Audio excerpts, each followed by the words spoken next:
Your credit score. It's that three-digit number that can feel like a mysterious gatekeeper to financial freedom.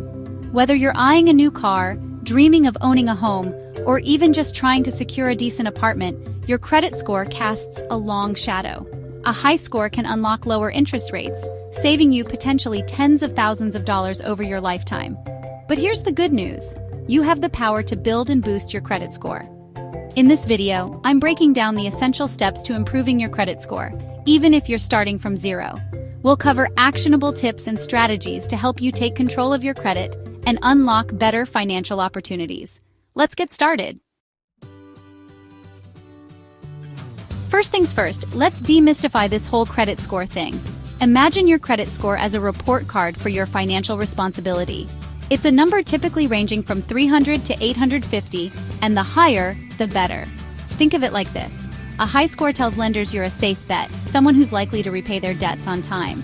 Now, how is this magical number calculated? Well, it's based on 5 key factors. The most important factor, weighing in at a whopping 35%, is your payment history. This means paying your bills on time, every time, is absolutely crucial. Next up is credit utilization at 30%. The lower your credit utilization, the better you look to lenders. The length of your credit history also plays a role, making up 15% of your score.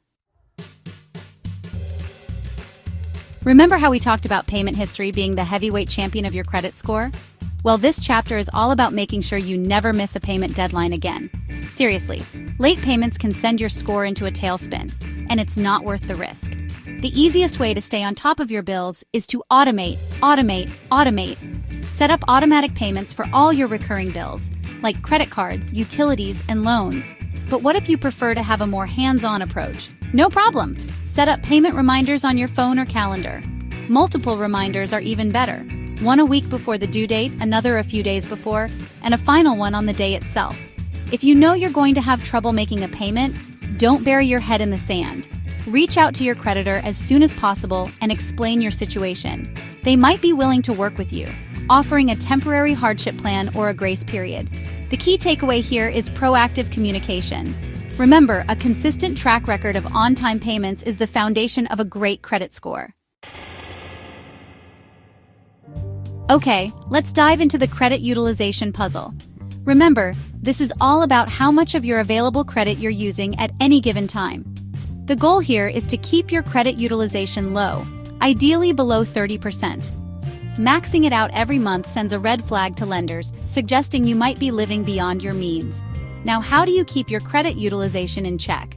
It's all about being mindful of your spending and making strategic payments. Instead of waiting until the end of the billing cycle, consider making multiple smaller payments throughout the month. Another pro tip is to request a credit limit increase. When you increase your credit limit, you're effectively lowering your credit utilization ratio as long as you don't start spending more.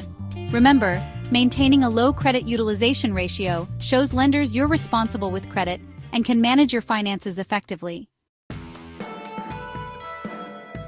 I know, it's tempting to slam the door on those old dusty credit card accounts you haven't touched in years.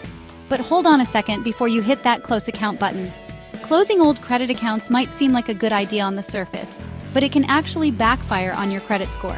Remember how we talked about the length of your credit history being a factor? Well, closing old accounts can shorten your average credit history length, which can make you look riskier to lenders. Not only that, but closing an account can also increase your credit utilization ratio. So what should you do with those old credit cards? My advice? Keep them open. As long as they're not costing you money in annual fees, leave them be. Remember, when it comes to credit history, length matters. Treating those old accounts with a little TLC can pay off in the long run. All right, time to channel your inner Sherlock Holmes and become a credit report detective. Monitoring your credit report regularly is like checking for cracks in your financial foundation. You want to catch any errors or signs of fraudulent activity early on before they have a chance to wreak havoc on your score. Think of your credit report as your financial fingerprint. It contains detailed information about your credit history, including your open accounts, payment history, and any outstanding debts. The good news is you're entitled to a free credit report from each of the 3 major credit bureaus, Experian, Equifax, and TransUnion, every year. Take some time to review each report carefully. looking for any discrepancies, errors, or suspicious activity.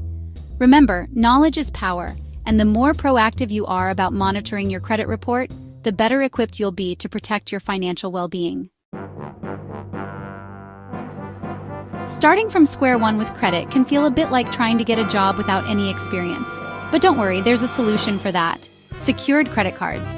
A secured credit card works a little differently than a traditional credit card. Instead of getting a credit limit based on your credit history, you'll need to put down a security deposit, which acts as your credit limit. The beauty of secured cards is that they report your payment activity to the credit bureaus just like regular credit cards. When choosing a secured card, look for one with a low annual fee, or no annual fee, even better, and make sure it reports to all 3 major credit bureaus.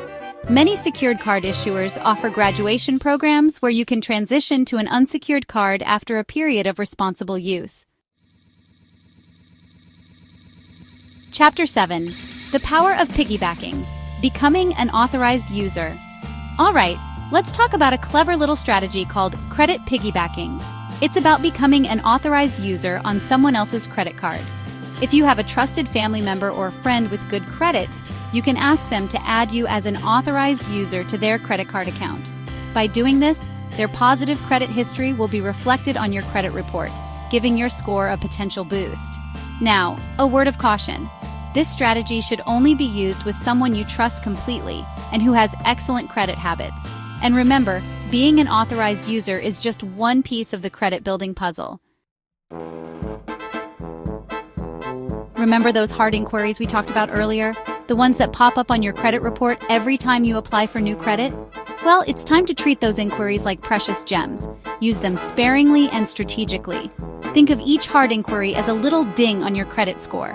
While 1 or 2 hard inquiries won't make a huge difference in the grand scheme of things, a flurry of inquiries in a short period can make you look like a credit risk to lenders.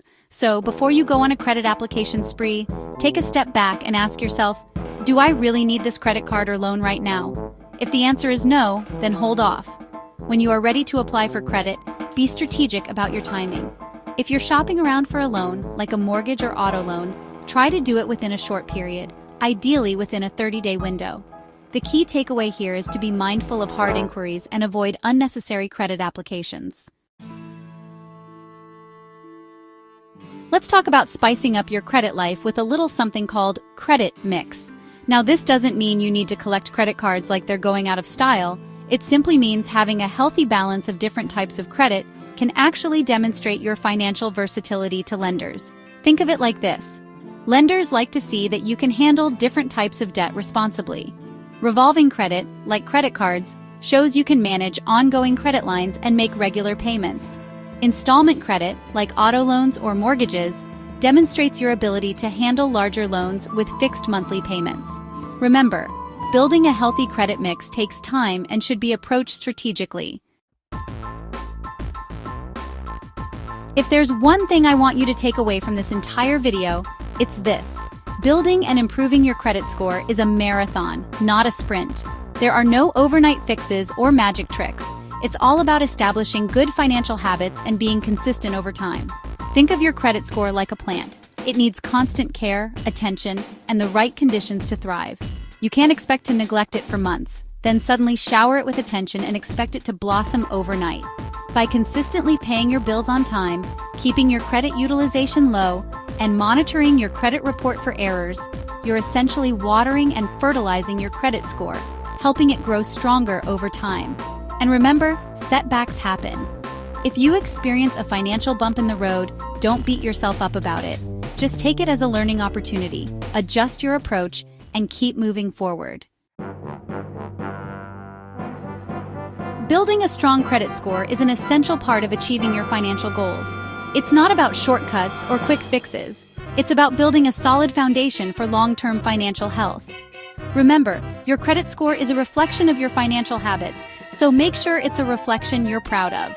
What's your biggest credit score win or challenge? Share your experiences in the comments below. I love hearing from you guys.